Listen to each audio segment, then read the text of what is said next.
Okay, और कुछ student join हो रहे हैं, तब तक हम लोग ना होमवर्क डिस्कस करते हैं। तुम लोगों ने किया क्या होमवर्क? चैट बॉक्स में बताओ।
हेलो, सबसे पहले मुझे फर्स्ट न्यूमेरिकल बताओ ना, क्या था होमवर्क का?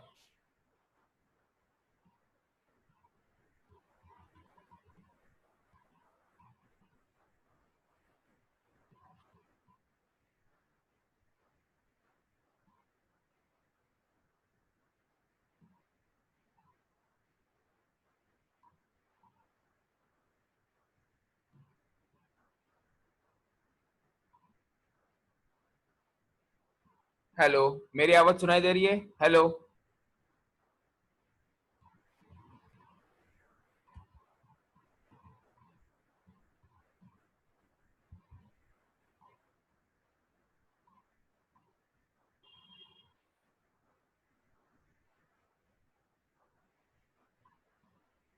Okay, great.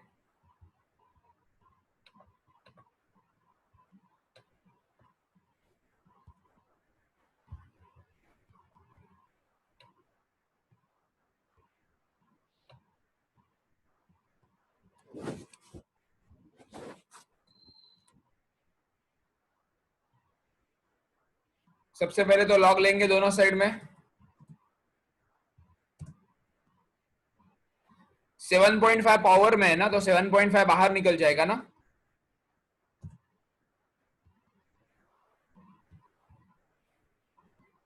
और डिवीजन है, इसका मतलब बीच में माइनस साइन आना चाहिए, राइट? 3.5 बाहर आ जाएगा। लॉग 10.23। ये स्टेप बताओ मुझे, ये स्टेप करेक्ट है या नहीं? जस्ट चेक करो इस स्टेप को। इसमें कुछ किसी को प्रॉब्लमेटिक लग रहा है या बराबर किया है? अब तक जो हम लोगों ने पढ़ा है ऐसे ही पढ़ा है ना? ओके, तो अब मुझे ना लॉग टेबल के वैल्यूज बताना शुरू करो, मतलब टाइम बचेगा। नहीं तो मुझे फिर से वो लॉग टेबल का स्क्रीन शेयर ओपन करना पड़ेगा, फिर से यहाँ पे टाइप करना पड़ेगा। उससे अच्छा तुम लोग मुझे ना लॉग के वैल्यूज बताते जाओ। ओके किरण प्रीत, एक मिनट। 7.5 मल्टीप्लाइड बाय 23.79 का लॉग 1.3764। मैं भरोसा रखो ना तुम्हारे ऊपर, गलत नहीं वैल्यू बताओगे ना, नहीं तो सारा न्यूमेरिकल गलत हो जाएगा।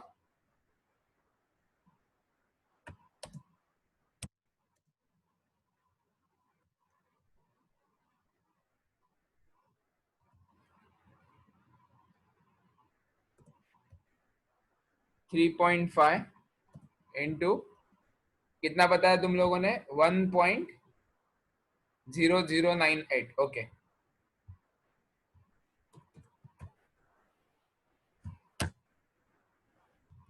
log x is equal to, multiplication करेंगे अब।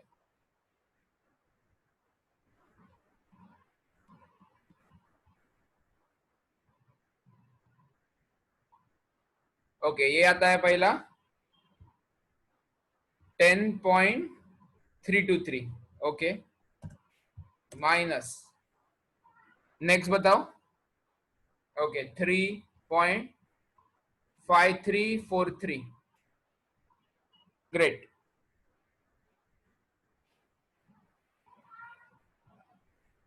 सब्ट्रैक्शन करने के बाद का नंबर बताओ।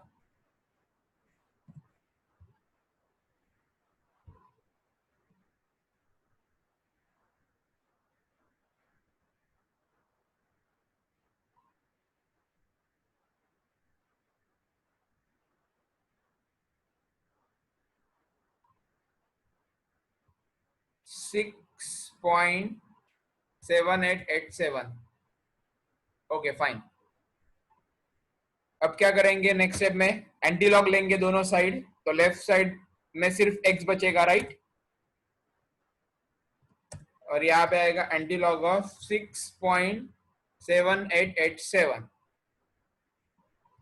तो अब एंटी लॉग के टेबल में क्या करेंगे हम लोग? 0.78 का 8 का 7 देखेंगे, राइट?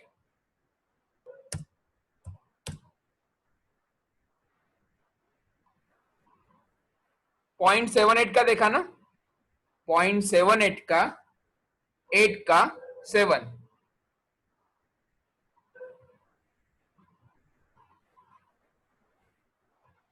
नहीं किरणप्रीत, 6.148 नहीं, 6148 इतना ही बताओ अभी।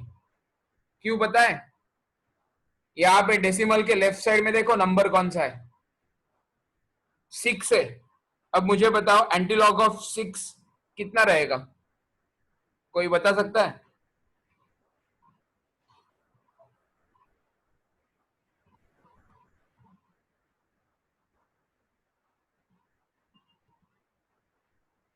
बराबर 10 लाख हो जाएगा ना, मतलब 1 मिलियन हो जाएगा।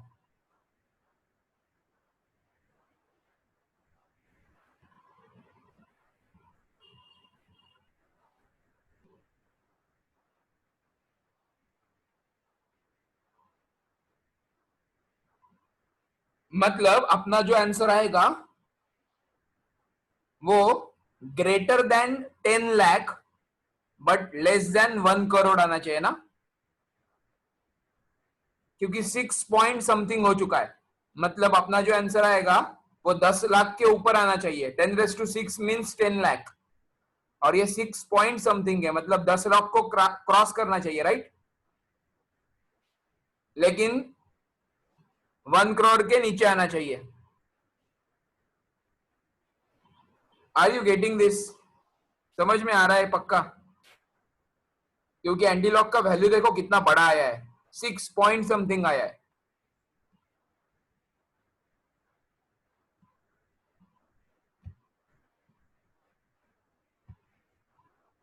तो अब ना हम लोग ये नंबर को डिसाइड करते हैं क्या कितना लिखना है फाइनली। तो ये हो गया 1 2 3 4। देखो अब मैं एक जीरो देता हूं तो ये कितना हो जाएगा? 61,480। और एक जीरो देता हूं तो कितना हो जाएगा? 6,14,480। 800 और एक जीरो देता हूं तो कितना हो जाएगा? 61,48,000। अब मुझे बताओ ये नंबर 10 लाख के ऊपर है या नहीं?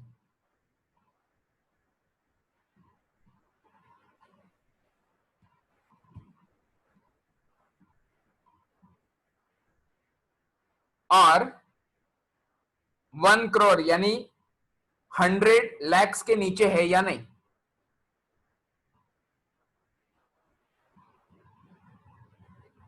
मतलब ये अपना फाइनल आंसर होना चाहिए ना?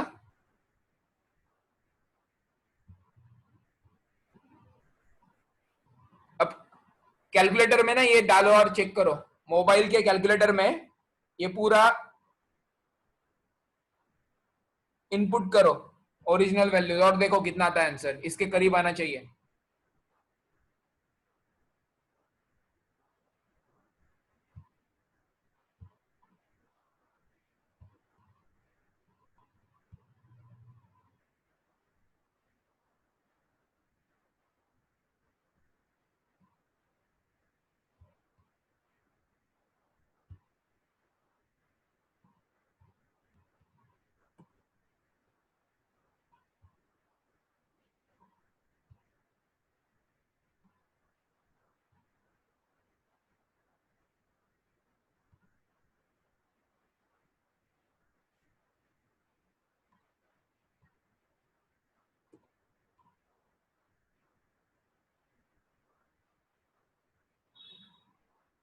यस।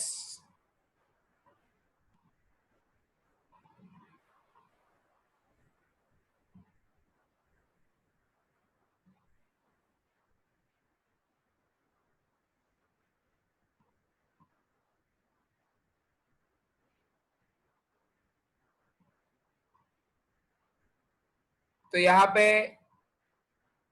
एरर ज्यादा आया ना, डिफरेंस ज्यादा आया, क्योंकि जितने नंबर्स बड़े होते जाएंगे ना उतना एरर बढ़ते जाएगा। यहाँ पे एंटी लॉग ऑफ 6.7887 लिया था देखो। तो ये बड़े नंबर्स की वजह से एरर बढ़ते जाएगा।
नहीं अरे जस्ट मैं कैलकुलेटर से चेक कर रहा हूँ।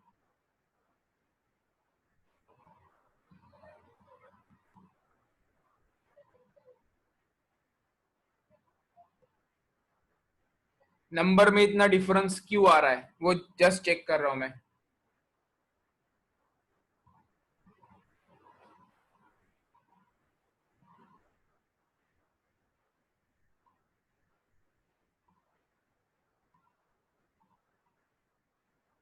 क्योंकि अब तक के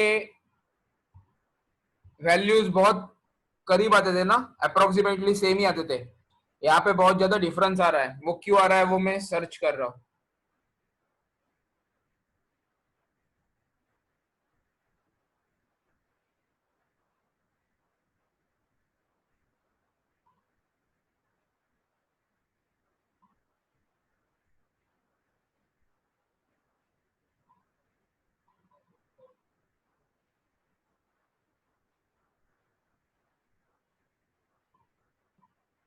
कैलकुलेटर से करने के बाद आंसर आ रहा है 61,43,186, और लॉग से करने के बाद आंसर आ रहा है 61,48,000।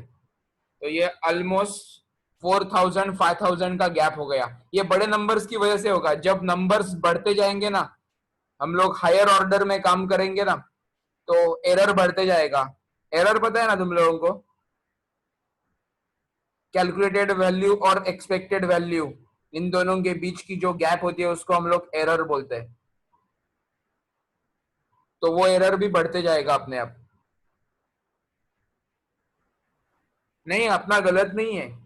लॉग टेबल से करेंगे तो यही मिलेगा, और कैलकुलेटर से करते हो तो वो 61,43,186 मिलेगा। मैंने पूरा 2 बार सॉल्व किया खुद ने अभी, इसलिए मैंने बीच में 5 मिनट के लिए मैं कुछ बोल नहीं रहा था, क्योंकि मैं खुद सॉल्व कर रहा था सब। अपने सारे स्टेप्स करेक्ट है। तो ये याद रखो, जब हम लोग हायर ऑर्डर में काम करेंगे, बड़े नंबर्स के साथ काम करेंगे ना, तो लॉगरिथम से जो आंसर आएगा वो, और कैलकुलेटर से जो आंसर आएगा वो, इनमें गैप ज्यादा होगी, यानी एरर ज्यादा होगा, just because of higher order, that's it. तो अपना गलत नहीं है, अपना सही है। जो लॉगरिथम के मेथड्स है वो भी सारे करेक्ट है, सो डोंट वरी। इसका स्क्रीनशॉट ले लिया, सेकंड एग्जांपल करना है, चलो।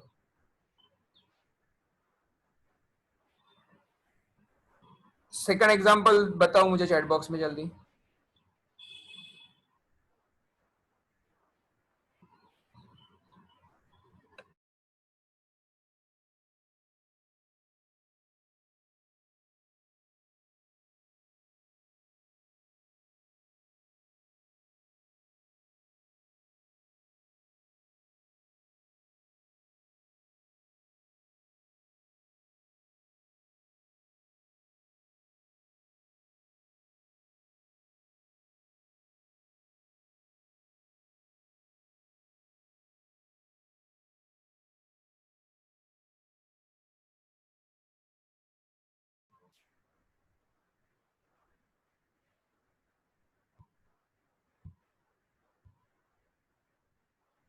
इतना आसान दिया था, इतना ही था।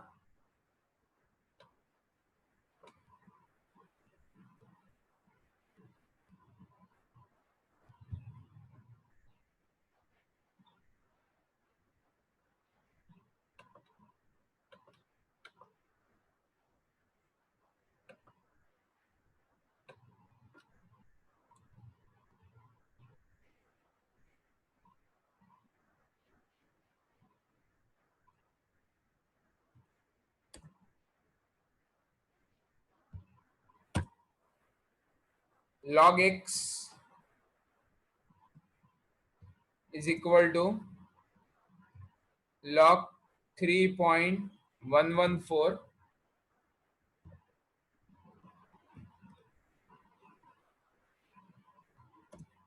minus log 1002.21। तो log x is equal to कितनी आई? 0.4933, ओके, माइनस,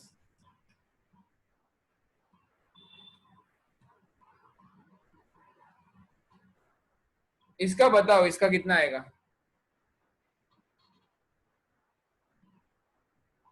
4933 आएगा या 4934 आएगा? कंफर्म बताओ, दो दो आंसर नहीं आएंगे।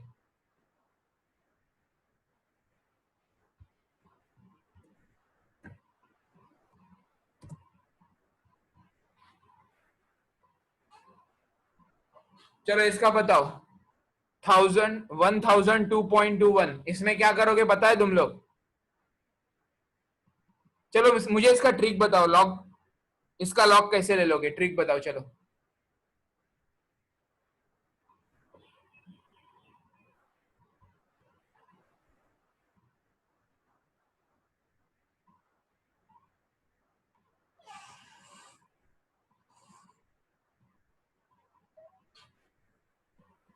हेलो, मेरी आवाज आ रही है या गायब हो गए सब लोग?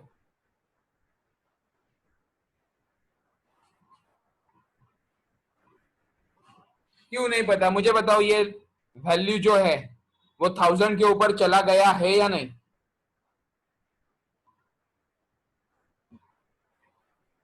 सो लॉग 1000 कितना आता है? बराबर, तो ये 3 पॉइंट में आना चाहिए ना, तो हम लोग इसको नंबर दे देंगे 3 पॉइंट। अब तुम लोग लॉग टेबल में 10 का, 0 का, 2 देखोगे, दैट्स इट।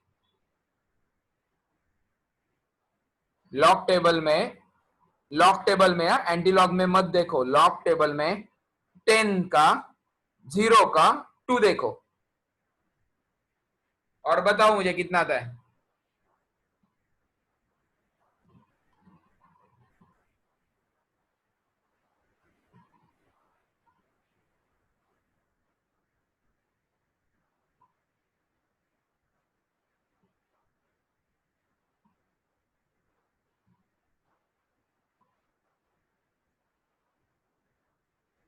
बराबर,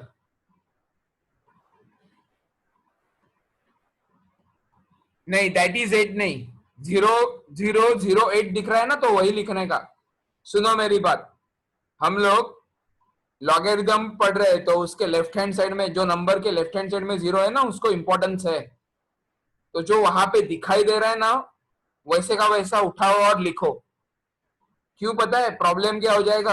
अगर 0008 को मैं सिर्फ 8 लिखूंगा ना, तो नंबर मिलेगा 3.8, which is wrong. Actual number क्या आएगा? 3.0008, विच इज करेक्ट। तो लॉगरिथम में, लॉग टेबल या एंटी लॉग टेबल में, नंबर के लेफ्ट हैंड साइड में जितने भी 0 है ना, वो सारे के सारे कॉपी करो, उसको इंपॉर्टेंस दो, अदरवाइज जरूरत नहीं है। 08 और 8 सेम ही होता है, लेकिन लॉग टेबल यूज करते समय ऐसा नहीं होगा। Is it clear? अब हमेशा की तरह बड़े से छोटा सब्ट्रैक्ट करो,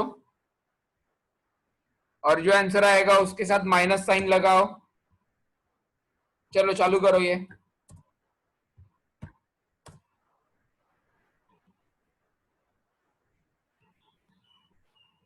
तो -2.5074, चेक करो, सबका यही आया। तो दोनों साइड में एंटी लॉग लेंगे तो लेफ्ट हैंड साइड में सिर्फ x आएगा। चलो राइट हैंड साइड में क्या करना है बताओ, क्या करूं मैं इसके साथ?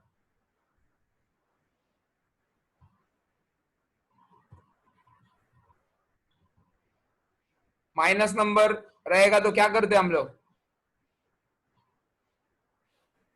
राइट, +3 -3।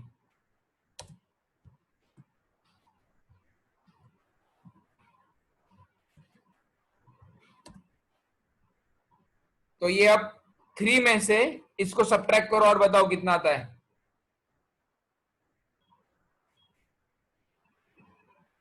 3 माइनस 2.5074,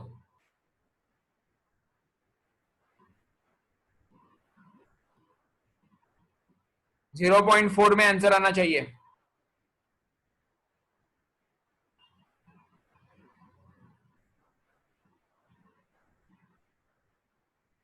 आया क्या? 0.4 में आंसर आना चाहिए,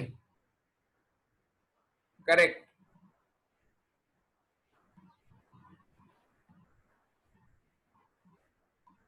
66 नहीं आएगा, 26 आना चाहिए, 4926।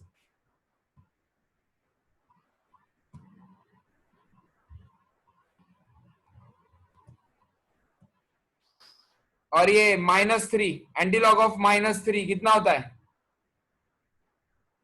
What will be anti-log of -3?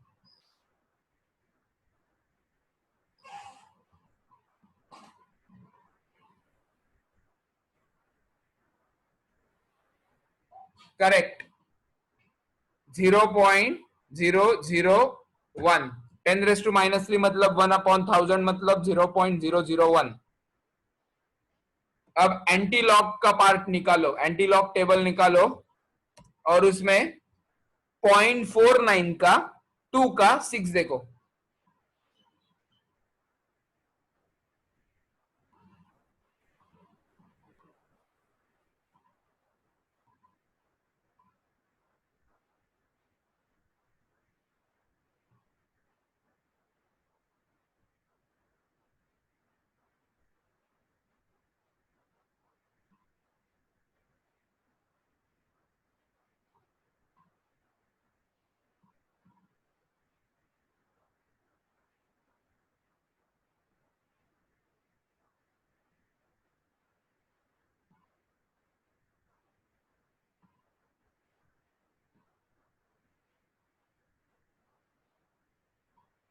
सबका यही आया 3109.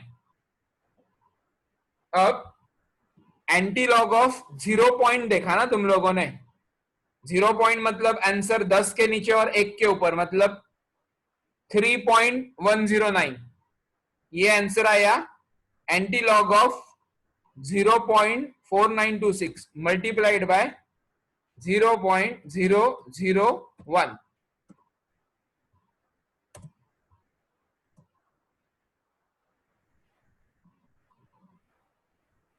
तो फाइनल आंसर कितना आएगा?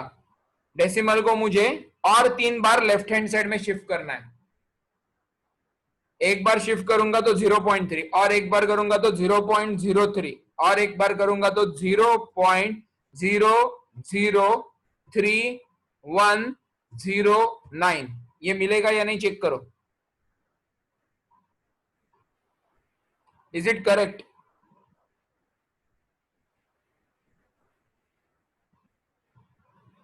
अब ये कैलकुलेटर से चेक करते हैं.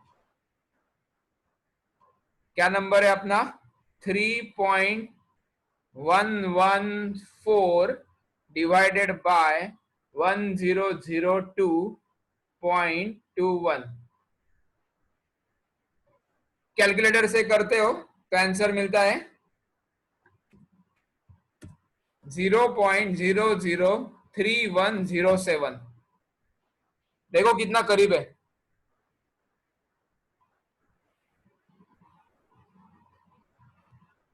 तो आज के एग्जाम्पल से हम लोगों को एक सीख मिली है. The lesson we have learn.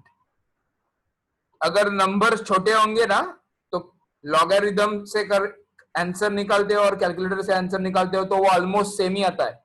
बहुत कम एरर आता है. लेकिन जैसे नंबर्स बड़े होते जाएंगे तो दोनों के आंसर में डिफरेंस ज्यादा आएगा. ये कंक्लूजन निकाल सकते हैं या नहीं आज के एग्जाम्पल से?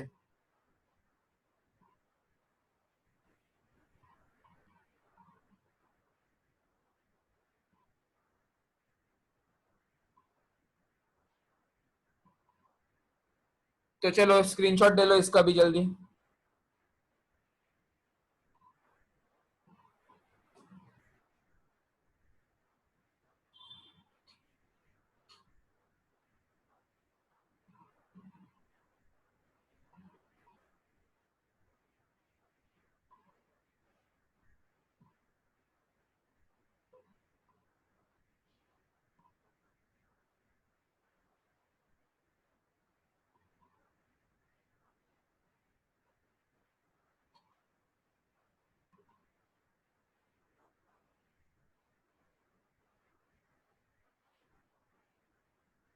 इरेज कर रहा हूँ, ये मैं सब मिटा रहा हूँ.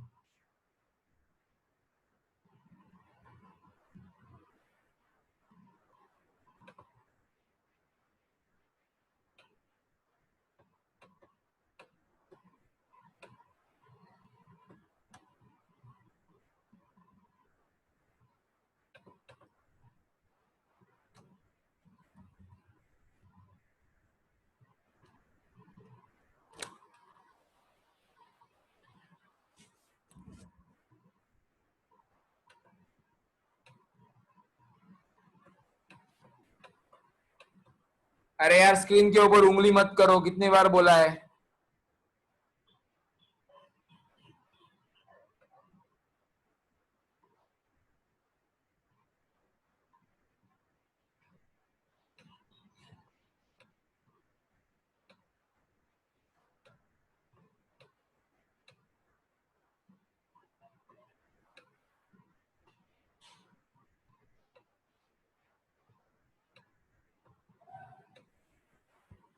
अब अगर तुम लोगों को एक ऐसा न्यूमेरिकल आया x is equal to square root of 5.792,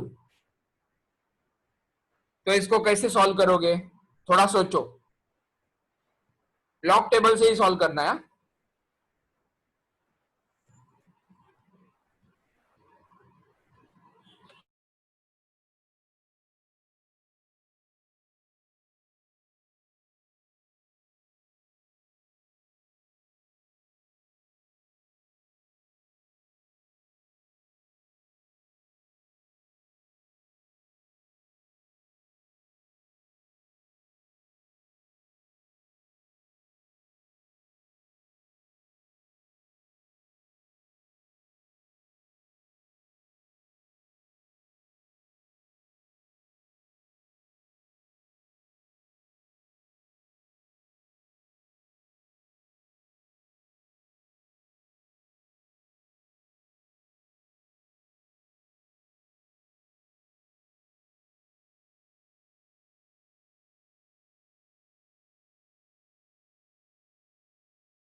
hello, मैं बोल रहा हूँ।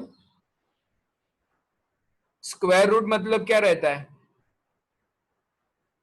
पावर में 1/2 आता है, पता है सबको।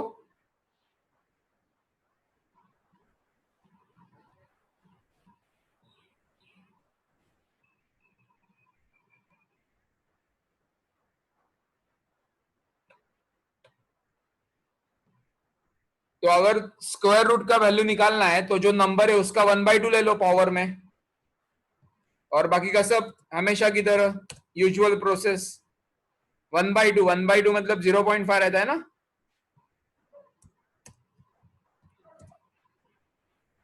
5.792 का लॉग लेंगे। चलो ये बताओ मुझे,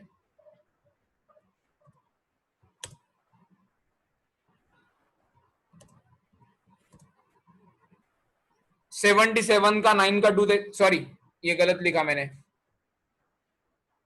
ये गलत लिखा मैंने, 5 है यहाँ पे। 57 का 9 का 2 देखो, बराबर। तो नंबर आएगा 0.7629। तुम लोगों ने 57 का 9 का 2 देखा ना।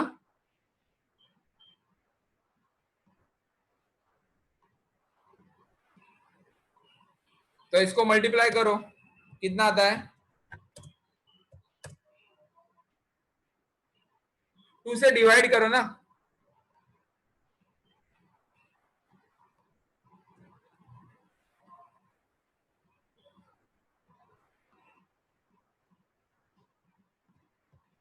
कितना आना चाहिए?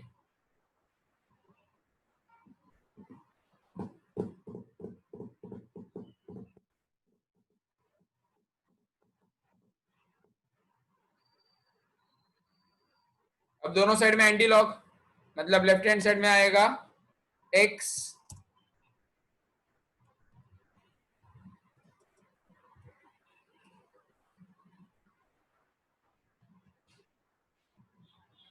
निकालो एंटी लॉग का टेबल।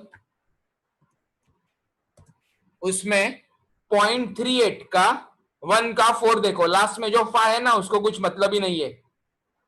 तुम लोगों ने अब तक देखा रहेगा लॉग एंटी लॉग में 4 नंबर्स को इंपॉर्टेंस रहता है। तो ये लास्ट वाला नंबर है 5th, इसको उड़ा दो, वो है ही नहीं, अपने लिए एग्जिस्ट ही नहीं करता अपने लिए। तो 0.38 का 1 का 4 देखो एंटी लॉग के अंदर 2406। डेसिमल कहां पे देना है, डेसिमल पॉइंट कहां पे दे दू, 2 के बाद। और अगर तुम लोगों को ये पता भी नहीं फिर भी लॉजिक लगा सकते हो ना, square root of 5 point something, मतलब जो आंसर आएगा वो 2 के ऊपर ही आएगा ना, क्योंकि स्क्वायर रूट ऑफ 4 2 होता है और हम लोग नंबर ले रहे हैं वो 4 के ऊपर का है लेकिन 9 के नीचे का है। तो जो भी आंसर आएगा वो 2 पॉइंट समथिंग में ही आना चाहिए।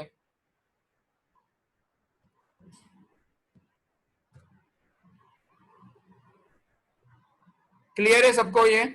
ऐसे प्रॉब्लम्स आएंगे तो क्या करेंगे हम लोग? अब जैसे स्क्वायर रूट है वैसा ही क्यूब रूट, क्यूब रूट मतलब क्या रहता है, पावर में 1/3 आता है।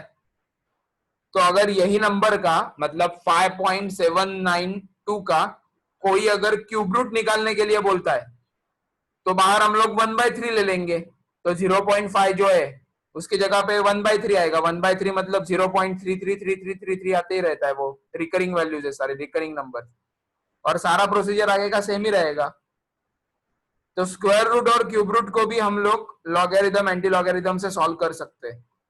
और ये ना क्यों जरूर इसकी जरूरत बताता हूँ, क्यों ये जरूरी है, यूज क्या है इसका। मेरे पास एक ऐसा नंबर है जो किसी का परफेक्ट स्क्वायर नहीं है, इसका ये एग्जांपल ले लो ना 5.792, ये परफेक्ट स्क्वायर नहीं है ना किसी का। तो ऐसे नंबर्स का अगर क्यूब रूट या स्क्वायर रूट लेना है तो हम लोग इस मेथड को यूज करेंगे। समझा ये सबको?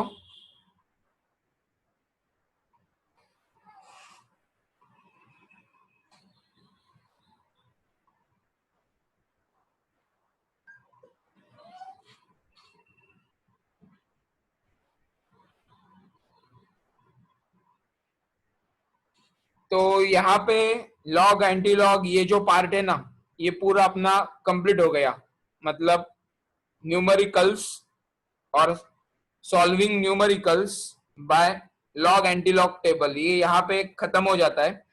इसमें ना 95% खत्म हो गया, 5% पार्ट क्या बचा है वो बताता हूँ। Sine theta, cos theta, tan theta, ये तुम लोगों ने ट्रिग्नोमेट्री में पढ़ा रहेगा, राइट? तो तुम लोगों को साइन 30 का वैल्यू पता है, 1/2 आएगा।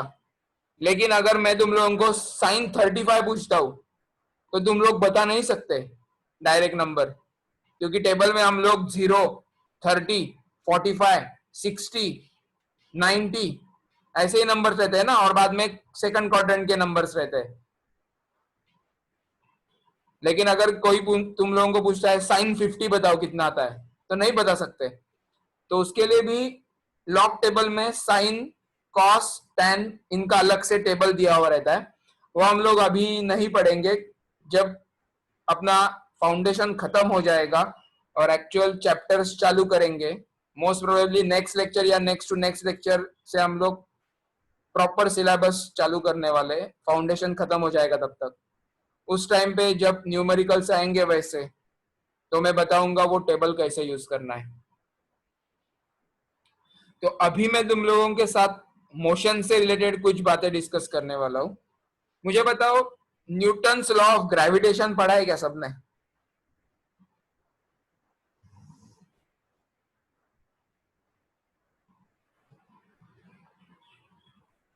कोई मुझे शॉर्ट में बता सकता है? देखो मुझे स्टेटमेंट में इंटरेस्ट नहीं है, वो सब तुम लोगों को मार्क्स के लिए काम आएंगे, मुझे मतलब समझाओ। ग्रेविटेशन का लॉ हम लोगों को किस चीज के बारे में इंफॉर्मेशन देता है और कुछ रिलेशन देता है क्या, वो चाहिए मुझे। डरो मत, मिस्टेक हो गया तो भी चलेगा, ट्राई करो एटलीस्ट। बोलो कौन बोलेगा, कौन बताने की कोशिश करेगा? Priyanka, Kiranpreet, Raj, Kaustubh. Every object falls on earth. Okay, ये ठीक है, हम लोग इसके बारे में डिस्कस करेंगे। और नक्षत्र ने बताया, ऐसे और किसी के पास कुछ लाइन्स है क्या ग्रेविटेशन के बारे में? ओके सर्वेश, मैं तुझे अनम्यूट कर रहा हूं।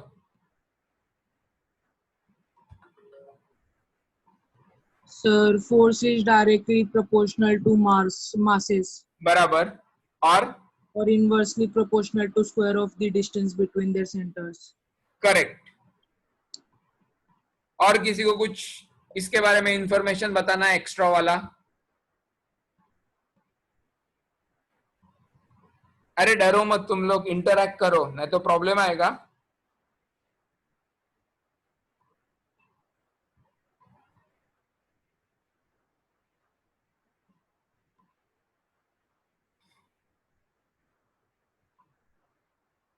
चलो मैं एक क्वेश्चन पूछता हूं तुम लोगों को।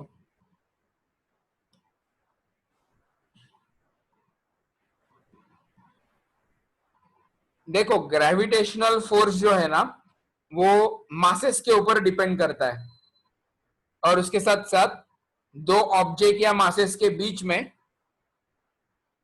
डिस्टेंस कितना है उसके ऊपर भी डिपेंड करता है। तुम लोगों को पता है डायरेक्टली प्रोपोर्शनल रहता है और एक इनवर्सली प्रोपोर्शनल रहता है। प्रोपोर्शनलिटी पता है ना दोनों?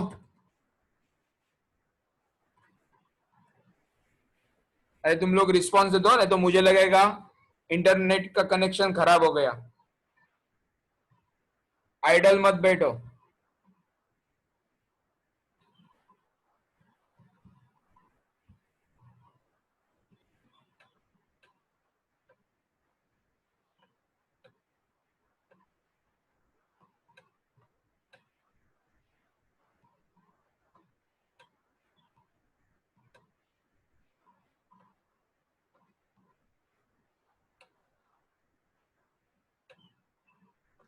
यहाँ पे मैं डिस्टेंस के लिए डी ले रहा हूं, यहाँ पे छोटा आर भी यूज होता है बहुत जगह पे,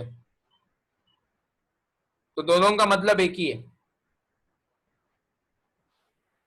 तो क्वेश्चन ये है, अभी तुम लोग जिस रूम में बैठे हो उस रूम में वॉल है ना, दीवार है ना, उसका मास तुम लोगों से ज्यादा है या कम है? Mass of the wall, is it greater than you और लेसर देन यू? ग्रेटर है ना?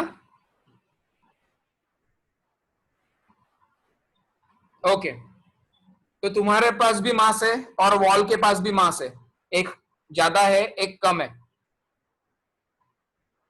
तो ग्रेविटेशन का लॉ हम लोगों को ये बताता है, फोर्स ऑफ अट्रैक्शन जो भी होगा वो मासेस के ऊपर डायरेक्टली प्रोपोर्शनल होगा, और जो तुम्हारे बीच में डिस्टेंस है उसके स्क्वायर के साथ इनवर्सली प्रोपोर्शनल होगा। तो अभी तुम लोग जैसे बता रहे हो कि तुम्हारे पास मास है और वॉल के पास भी मास है, तो तुम दोनों के बीच में अट्रैक्शन होना चाहिए ना, तुम्हारे और वॉल के बीच में। और एज यू से mass of the wall is greater then you, तो अब तक वॉल ने तुम लोगों को खींच लेना चाहिए ना खुद के पास, तुम लोग मूव होने चाहिए टुवर्ड्स वॉल अपने आप, ग्रेविटेशन की वजह से। लेकिन ऐसे नहीं हो रहा है ना।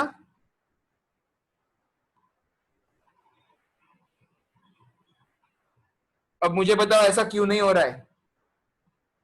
क्योंकि ग्रेविटेशन का लॉ यही बताता है, जिसके पास मास है वो तो ग्रेविटेशनल अट्रैक्शन पैदा करेगा।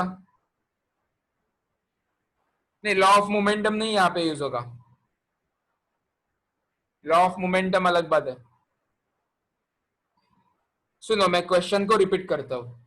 तुम लोगों का मास है, खुद का मास है तुम्हारे पास 50 kg 60 kg जो भी रहेगा, और वॉल का मास ले लो चलो 100 kg, तो दोनों के पास अच्छा खासा मास है और ग्रेटर मास वॉल का है। तो अब तक वॉल ने तुम लोगों को खींच खींच लेना चाहिए ना, खुद के पास अट्रैक्ट करना चाहिए, लेकिन ऐसे तो नहीं हो रहा है।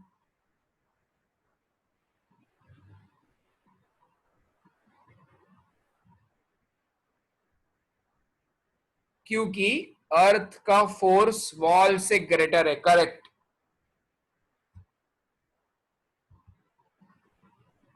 करेक्ट, दोनों ने आंसर करेक्ट दिया है। नक्षत्र, कौस्तुभ,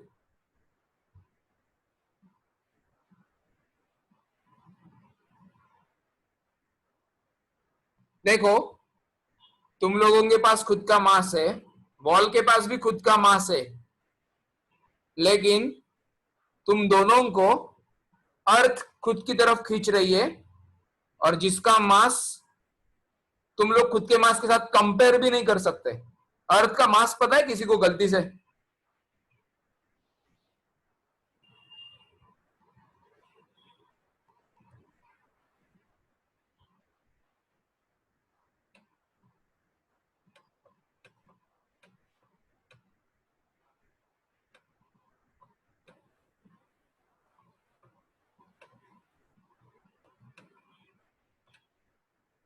सिक्स इंटू 10⁻24 kg, यह है अर्थ का मास।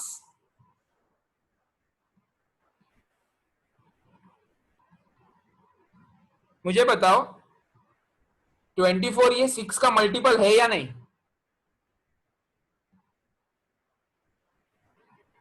अरे 24 नंबर ये 6 का मल्टीपल है या नहीं? ओके, तो 10⁻6 मतलब कितना होता है पता है ना? 10⁻6 मीन्स 1 मिलियन।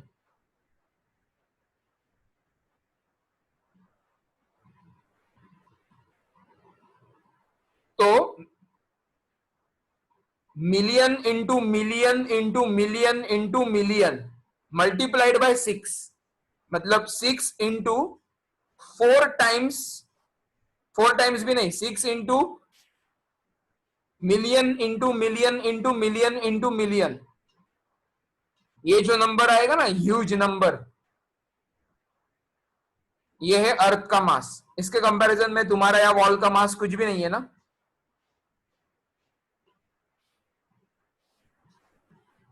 इसलिए तुम दोनों के बीच में अट्रैक्शन होकर भी तुम लोग अट्रैक्ट नहीं हो सकते, मतलब एक दूसरे की तरफ बढ़ नहीं सकते।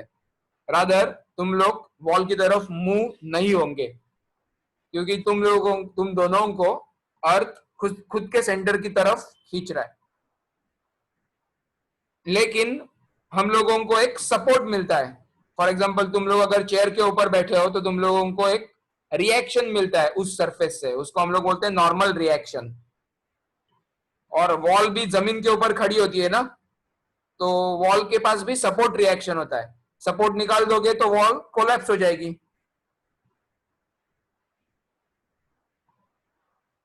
तो आज जिस बारे में हम लोग डिस्कशन करने वाले हैं, उस टॉपिक का नाम है लॉज ऑफ मोशन। और ये बहुत ही ज्यादा इंपॉर्टेंट टॉपिक है। क्यों बताता हूं? एक तो ये 11th और 12th दोनों स्टैंडर्ड में आने वाला है, इससे रिलेटेड चैप्टर्स आने वाले हैं। दूसरी बात, कॉम्पिटेटिव एग्जाम्स होते हैं ना, सीईटी, आई, ट्रिपल ई, जेडबल ई, ये सब में लॉज ऑफ मोशन से रिलेटेड बहुत सारे क्वेश्चंस आते हैं। कंसेप्चुअल क्वेश्चंस भी आते हैं और उसके साथ साथ न्यूमेरिकल्स भी आते हैं। तो सबसे पहले मुझे मोशन मतलब क्या है ये बताओ, उसके बाद हम लोग लॉज ऑफ मोशन पढ़ेंगे, कुछ इंटरेस्टिंग न्यूमेरिकल्स भी सॉल्व करेंगे। So my first question is, what do you mean by motion?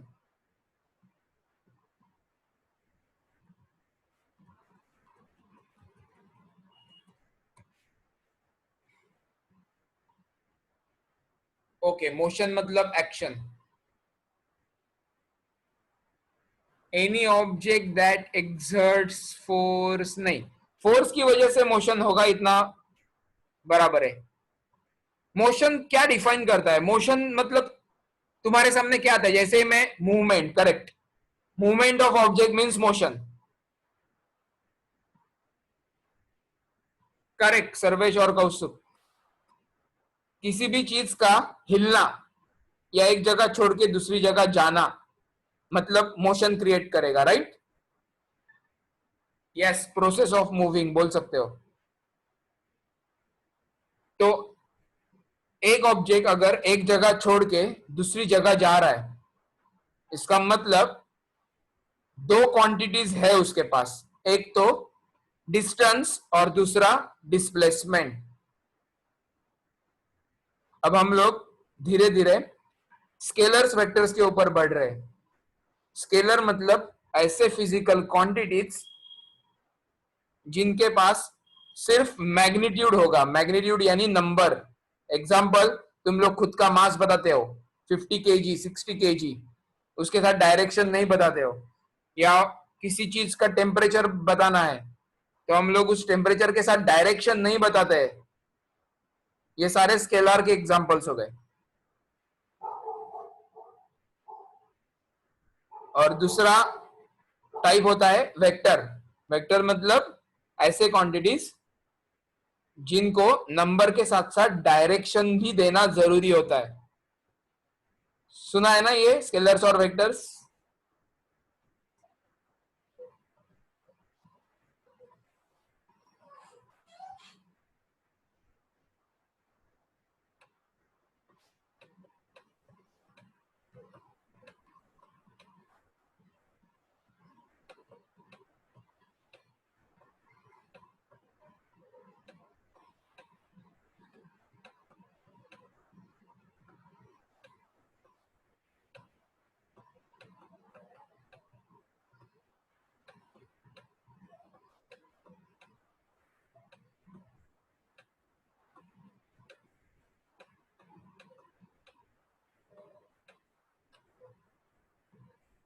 तो डिस्टेंस ये स्केलर क्वांटिटी होगा और डिस्प्लेसमेंट ये वेक्टर क्वांटिटी होगा. अब दोनों में डिफरेंस क्या है वो हम लोग ना एक एग्जांपल से देखते हैं. ठीक है, मैं तुम्हारे सामने अब एक एग्जांपल ड्रॉ कर रहा हूं. ध्यान दो स्क्रीन के ऊपर.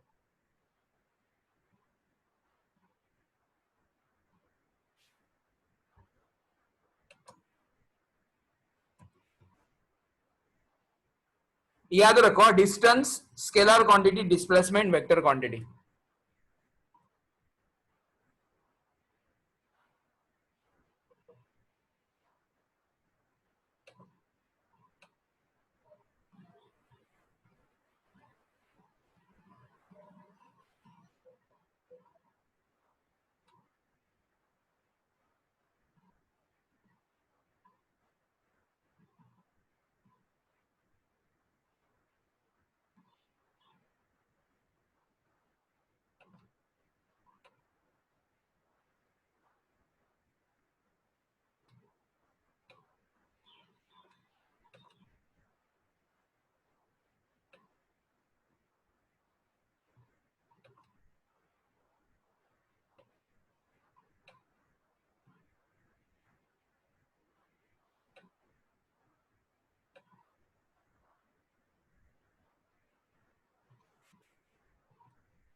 तो अपने पास दो पॉइंट्स है.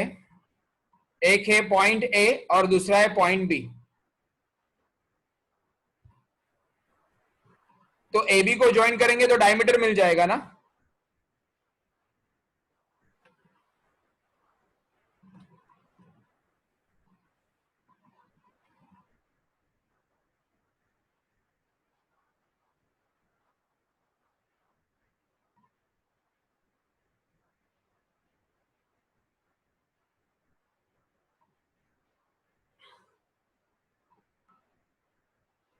तो कंसिडर करो ये ना एक जॉगिंग ट्रैक है.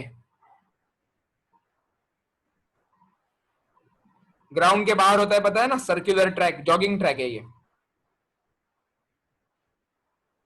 और एक आदमी यहां से शुरू कर रहा है ए पॉइंट से, तो इसको मैं एसपी बोल रहा हूं, यानी स्टार्टिंग पॉइंट। और जॉगिंग करते करते करते यहां तक पहुंच गया, इसको मैं बोल रहा हूं ईपी। ईपी मतलब एंडिंग पॉइंट।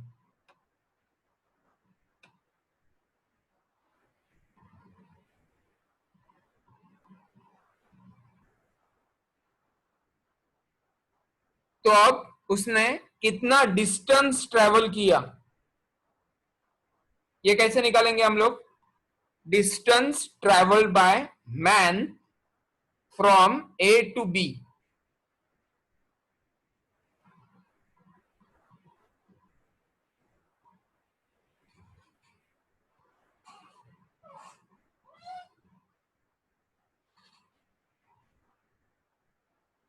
नहीं सर्वेश, एसपी प्लस ईपी नहीं होगा।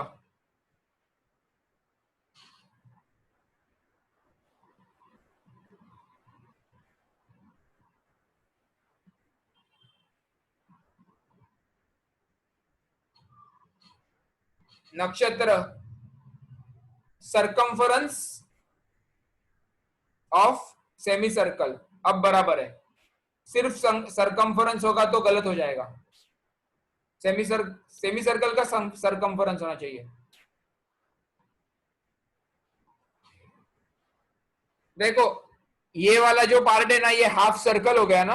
हाफ सर्कल मतलब सेमी सर्कल। सेमी सर्कल का सरकमफरेंस कितना होता है? पेरीमीटर, ये भी उसका दूसरा नाम है, पायर हो जाएगा ये, where r is the radius. क्योंकि पूरे सर्कल का पेरीमीटर या सरकमफरेंस कितना होता है? 2 पाई आर। उसका आधा करो ना, 2 पाई आर अपॉन 2, मतलब पाई आर मिलेगा ना। ये समझा है क्या सबको? डिस्टेंस ट्रेवल्ड बाय मैन और a jogger from A to B is equal to pi r. Hello, hello.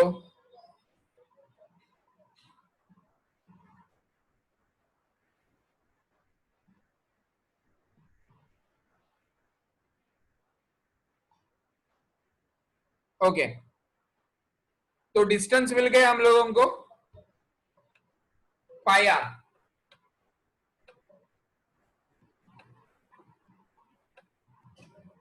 Next question is, उस जॉगर ने डिस्प्लेसमेंट कितना किया?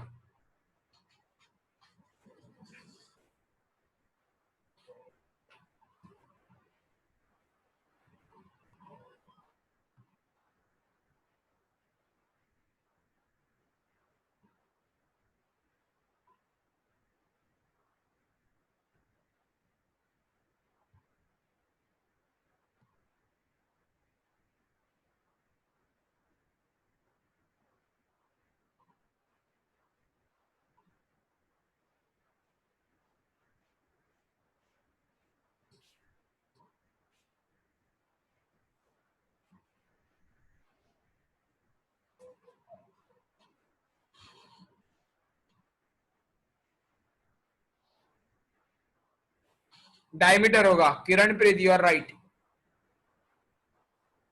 क्योंकि डिस्प्लेसमेंट मतलब स्टार्टिंग पॉइंट और एंडिंग पॉइंट को कनेक्ट करने वाली स्ट्रेट लाइन। तो एसपी और ईपी को ज्वाइन करो, इट बिकम्स डायमीटर। और डायमीटर कितना होता है? 2 r. 2 times of radius means diameter बन जाएगा ना।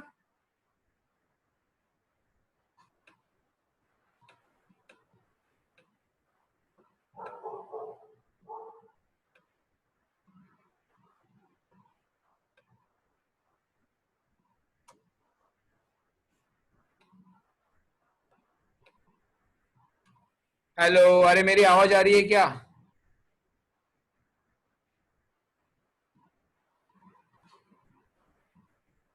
ओके,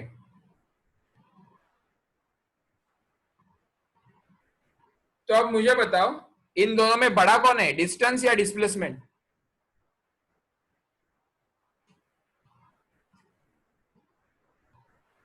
डिस्टेंस बड़ा है ना, क्योंकि इसको ही नंबर में कन्वर्ट करोगे तो ये हो जाएगा 3.14 आर, और ये है 2 आर, और ये है 3.14 आर।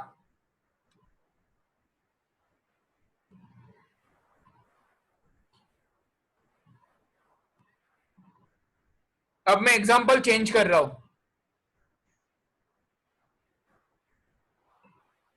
कंसिडर करो एक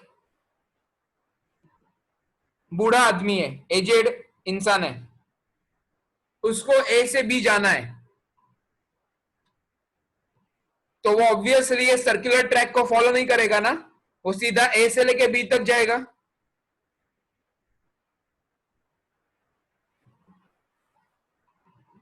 तो इस केस में उसका डिस्टेंस भी ए बी हो जाएगा यानी डायमीटर, और डिस्प्लेसमेंट भी ए बी हो जाएगा यानी डायमीटर। करेक्ट और नॉट?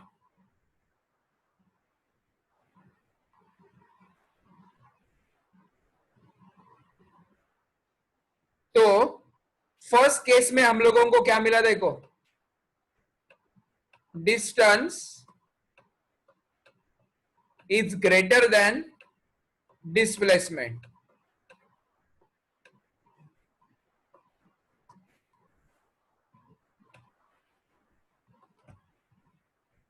सेकंड केस में हम लोगों को मिला distance is equal to displacement.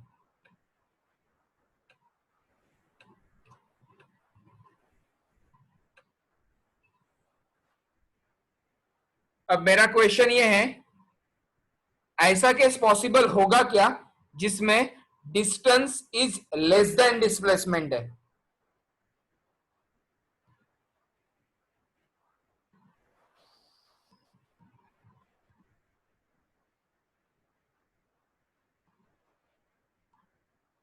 क्यों पॉसिबल नहीं?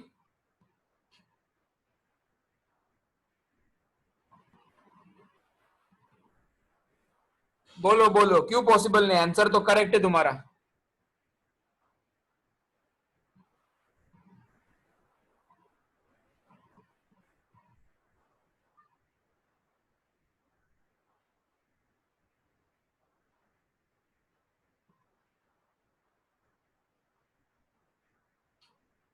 Why it is not possible?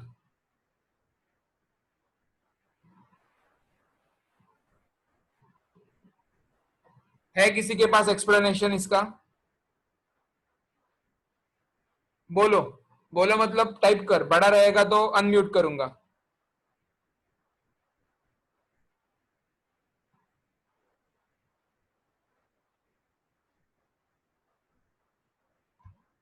हाँ बोल Sarvesh.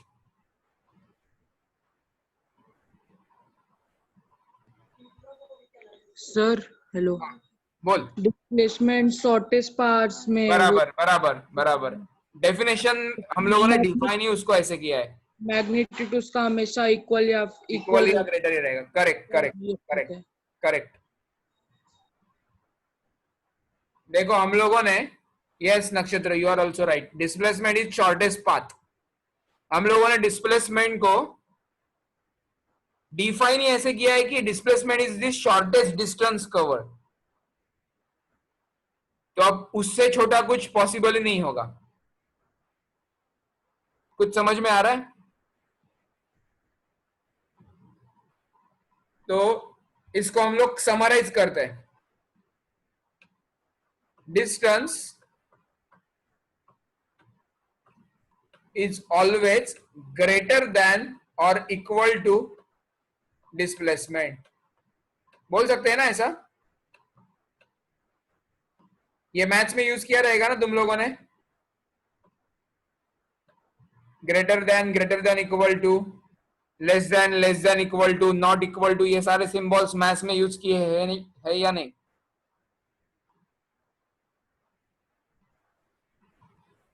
So this is our conclusion, ये याद रखो, बहुत इंपॉर्टेंट है।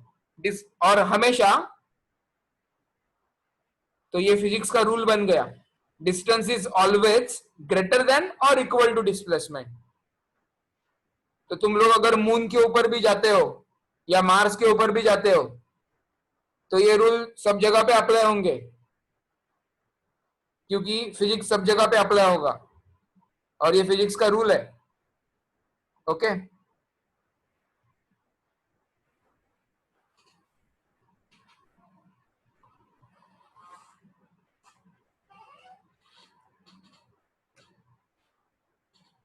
स्क्रीनशॉट ले लो चलो जल्दी।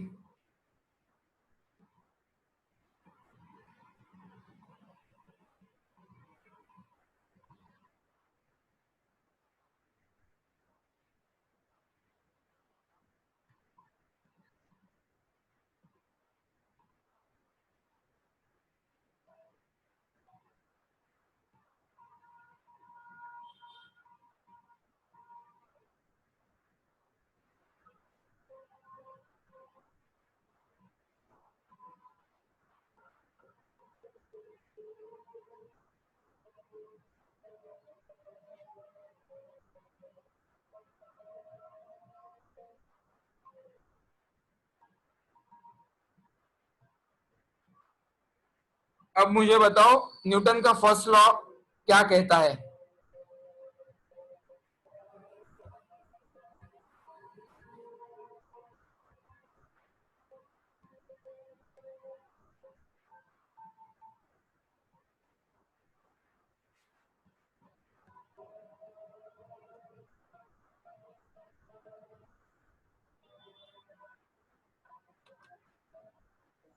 बोल Sarvesh. Or object cannot be stopped unless external force is applied on it.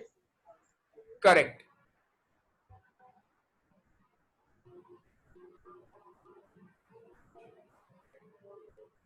तो तुम लोगों ने इनर्शिया के बारे में सुना है, वर्ड सुना है इनर्शिया?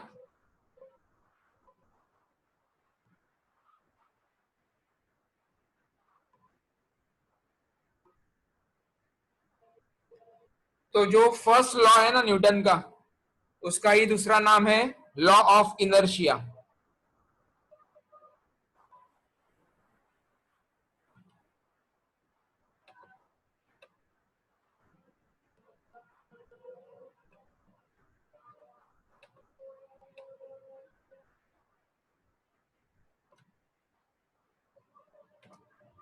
तो इसका एग्जांपल लेते हैं। एक सरफेस है और उसके ऊपर एक बॉक्स रखा हुआ है। तो जब तक हम लोग इस बॉक्स को बाहर से डिस्टर्ब नहीं करेंगे तब तक ये बॉक्स वही का वही पड़ा रहेगा। इसको बोलेंगे वो हमेशा खुद की स्टेट ऑफ मोशन मेंटेन करेगा। इसकी स्टेट ऑफ मोशन क्या है? रेस्ट पोजीशन, और I can say the box is stationary. बराबर है ये?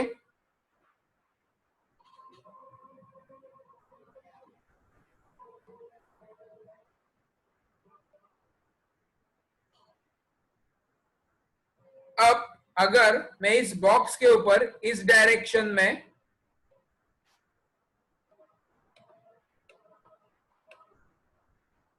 फाइव न्यूटन का फोर्स लगा रहा हूं और इस डायरेक्शन में भी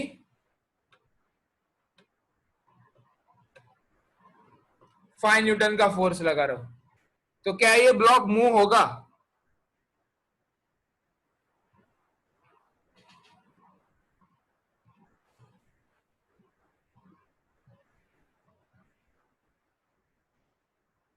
क्योंकि एक्सटर्नल फोर्सेस तो अवेलेबल है लेकिन वो एक दूसरे को बैलेंस कर रहे हैं। बैलेंस करना मतलब यहां पे नलिफाई करेंगे, कॉम्पेंसेट करेंगे ना।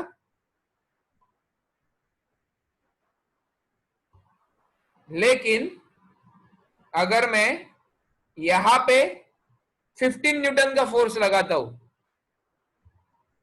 तो अब ब्लॉक जो है, बॉक्स जो है, वो लेफ्ट साइड में मूव होगा ना, क्योंकि एक्सटर्नल फोर्सेस प्रेजेंट है और वो अनबैलेंस्ड है, अनबैलेंस्ड। एक बड़ा होना चाहिए, एक छोटा होना चाहिए। जितना डिफरेंस ज्यादा, उतना बड़े के डायरेक्शन में हम लोगों को डिस्प्लेसमेंट मिलेगा। Is it clear?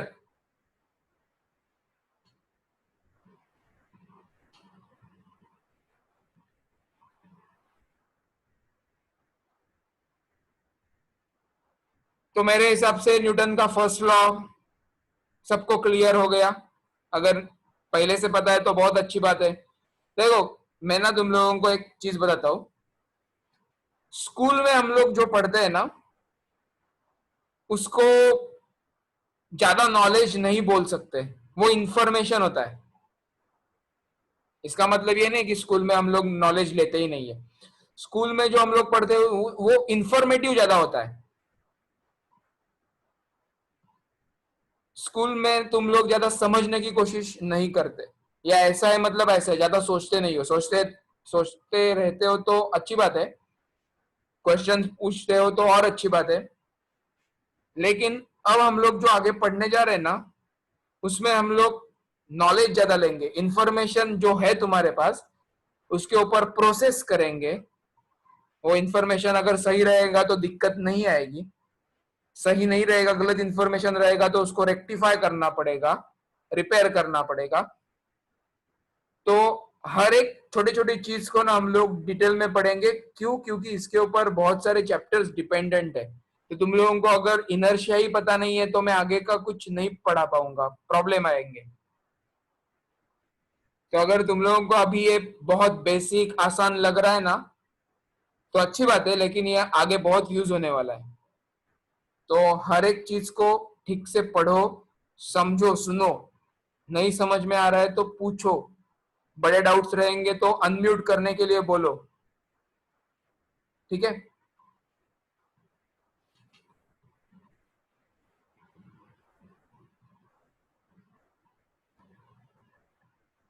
अब न्यूटन का second law.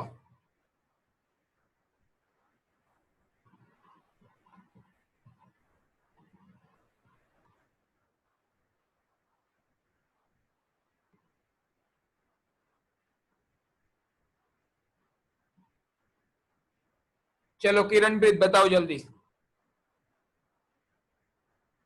The rate of, okay, rate of momentum थोड़ा सा मिस्टेक है। Rate of change of momentum चाहिए वहां पे, बाकी सब बराबर है। इट्स प्रोपोर्शनल नहीं, इट्स डायरेक्टली प्रोपोर्शनल चाहिए। देखो वर्ड्स को ना बहुत यहाँ पे मतलब है। चेंज होना चाहिए मोमेंटम में, मतलब वैल्यूज बदलने चाहिए। और डायरेक्टली प्रोपोर्शनल, ये वर्ड भी इंपॉर्टेंट, क्योंकि अभी अभी हम लोगों ने देखा ना न्यूटन के ग्रेविटेशन लॉ में, एक डायरेक्टली प्रोपोर्शनल है और एक इनवर्सली प्रोपोर्शनल है। तो डायरेक्टली प्रोपोर्शनल ये अप्रोप्रिएट वर्ड होगा। तो अब मैं इसका डायरेक्ट फॉर्मूला लिख रहा हूं।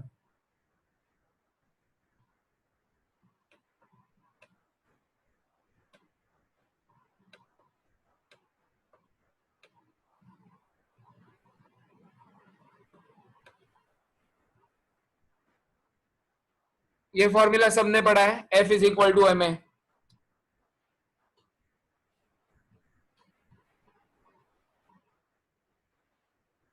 अरे पढ़ा है या नहीं ये सबने? इसका डेरिवेशन था क्या? मतलब ये कहां से बाहर आया, कहां से डिराइव हुआ, कहां से निकला, ये था क्या टेक्स्ट बुक में तुम्हारे? Okay great. तो इनसे हम लोगों को कुछ नई चीजें पता चलेगी। अब एक्सेलरेशन का फॉर्मूला क्या है? v minus you upon T, बराबर ना? v मतलब फाइनल स्पीड, u मतलब इनिशियल स्पीड या फाइनल वेलोसिटी, इनिशियल वेलोसिटी भी बोल सकते हो, और t मतलब टाइम। तो मैं उल्टा जा रहा हूं, ये जो है ना, ये यहां पे सब्स्टिट्यूट करेंगे हम लोग। तो क्या मिलेगा? m into bracket v minus you upon T. तो ब्रैकेट को अगर सॉल्व करते हो तो ये हो जाएगा mv minus mu upon T.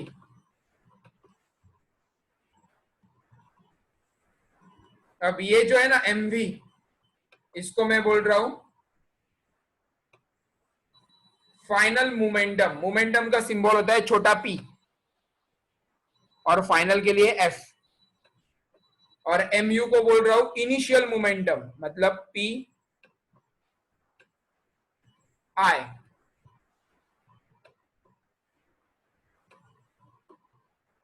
Upon T.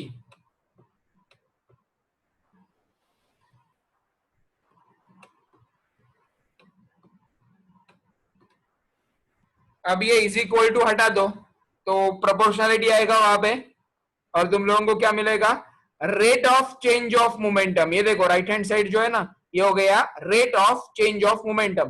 देखो मोमेंटम चेंज होगा लेकिन वो कुछ तो वक्त लेगा ना चेंज होने के लिए, कुछ तो टाइम जाएगा बीच में।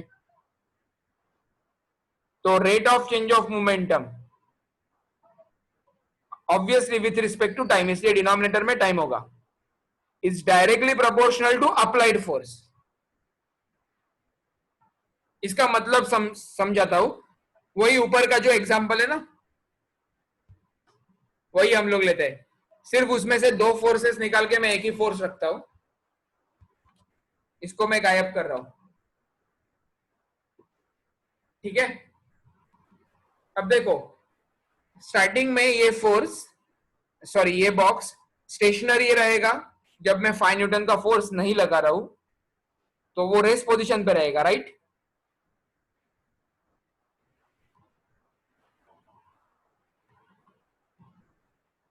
और जैसे ही हम लोग 5 न्यूटन का फोर्स लगाना शुरू करेंगे, वो ब्लॉक टुवर्ड्स राइट मूव होने की कोशिश करेगा।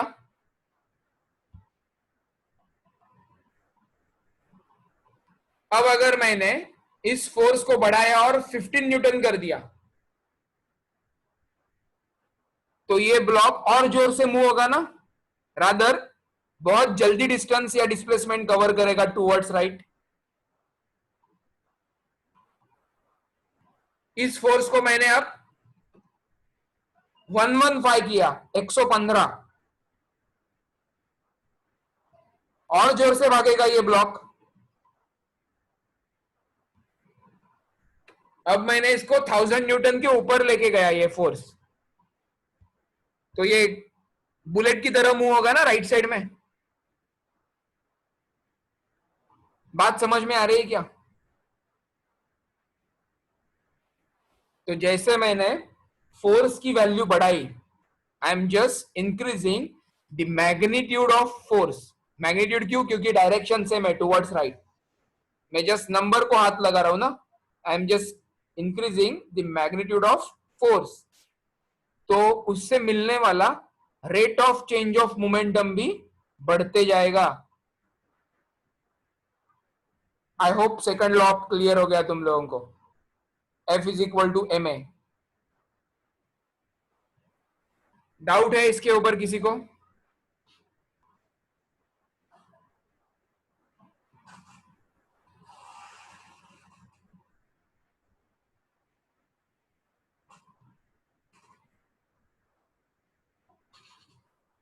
हेलो, इसके ऊपर डाउट है क्या किसी को।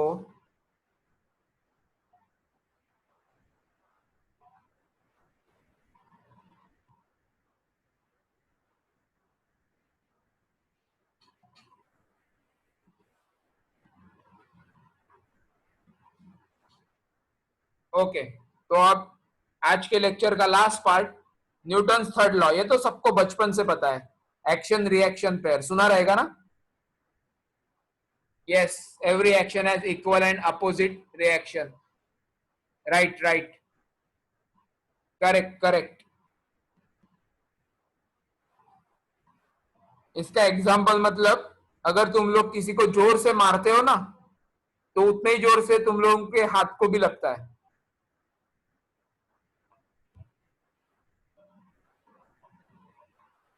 Recoil of gun, yes, recoil of gun बोल सकते हो, लेकिन ना रिकॉइल ऑफ गन, ठीक है, हम लोग वो डिस्कस करेंगे नेक्स्ट लेक्चर में। रिकॉइल ऑफ गन थोड़ा सा ना मोमेंटम से रिलेटेड भी है, ये सारे इंटरलिंक्ड है, एक्शन रिएक्शन के साथ साथ मोमेंटम भी आता है। रॉकेट का मोशन सुना रहेगा ना तुम लोगों ने?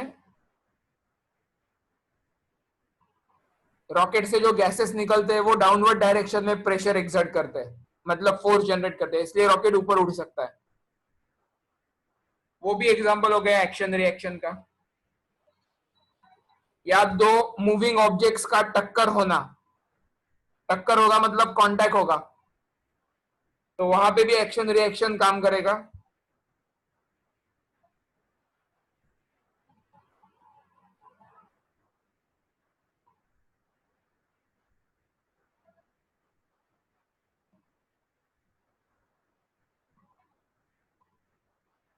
तो लॉज ऑफ मोशन का बेसिक पार्ट हम लोगों ने देख लिया।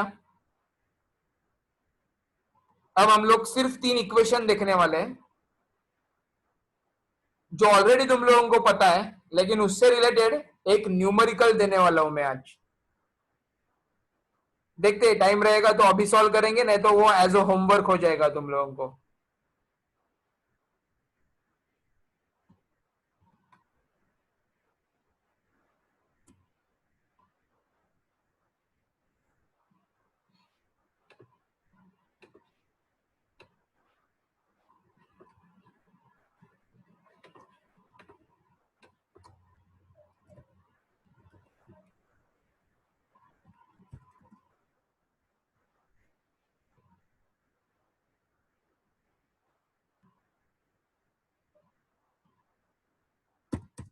ये सबको पता ही होंगे।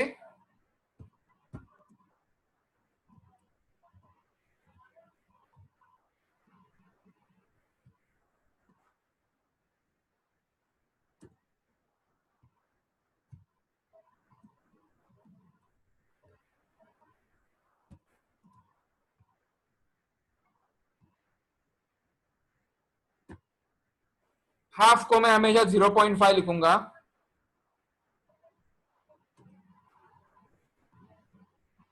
टाइप करते समय वो इजी हो जाता है 0.5 लिखना।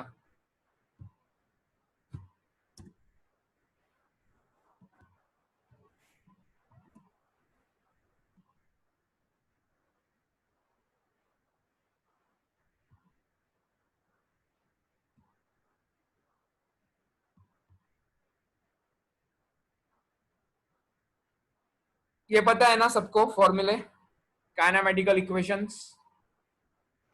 अब इससे रिलेटेड एक न्यूमेरिकल करते हैं और आज का लेक्चर खत्म करते हैं।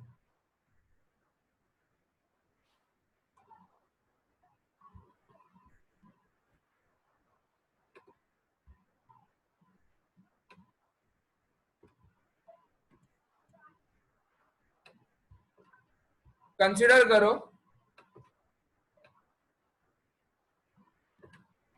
एक बिल्डिंग है जिसकी हाइट है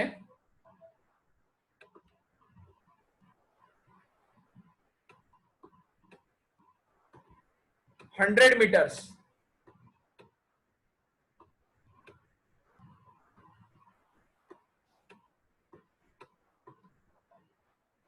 और यहां से यहां पे एक आदमी खड़ा है, उसकी हाइट निग्लिजिबल है बिल्डिंग की हाइट के सामने,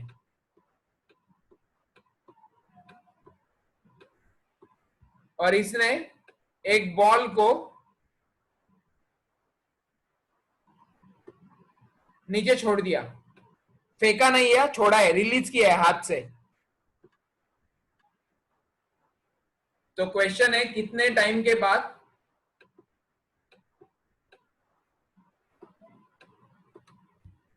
ये बॉल ग्राउंड को टच करेगा। क्वेश्चन समझे सबको?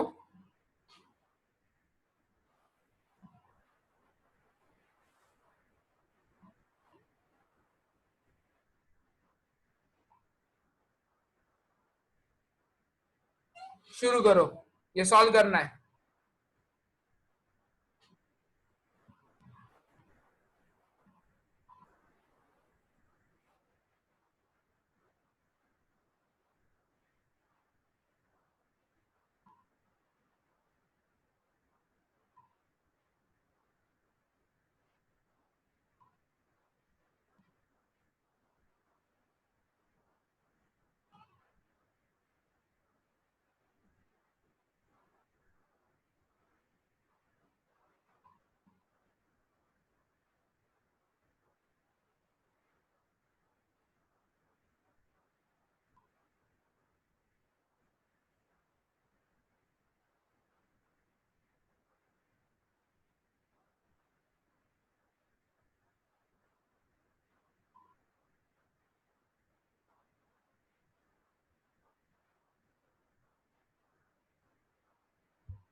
स्क्रीनशॉट ले लो, चलो जल्दी। सेकंड इक्वेशन यूज किया मैंने, क्योंकि टाइम निकालना है, मतलब एक तो फर्स्ट इक्वेशन यूज करना पड़ेगा, नहीं तो सेकंड इक्वेशन, क्योंकि ये दो इक्वेशन में ही टाइम है, तीसरे इक्वेशन में टाइम है ही नहीं। तो फर्स्ट और सेकंड में से यूज करना पड़ेगा। First equation v is equal to u plus at है, मेरे पास u की वैल्यू है, a की वैल्यू है, लेकिन v की वैल्यू नहीं है ना, तो वो भी चला गया, मतलब बचा सेकंड इक्वेशन। मेरे पास s भी है, u भी है, a भी है, तो one equation one unknown, substitute किया और आंसर मिल गया। समझा क्या सबको? हेलो, स्क्रीनशॉट ले लो जल्दी इसका। नहीं, एक्सेलरेशन को मैंने 10 लिया है जानबूझ के, क्योंकि लेफ्ट हैंड साइड पे 100 है, इसलिए फर्क नहीं पड़ता है। और 9.8 और 10 0.2 का ही डिफरेंस है। 100 का वैल्यू है ना, 100 मीटर, इसलिए मैंने 10 लिया, सो दैट वो आसानी से कट होगा। तो नेक्स्ट लेक्चर में हम लोग यहां से आगे कंटिन्यू करेंगे, ठीक है? चलो बाय बाय।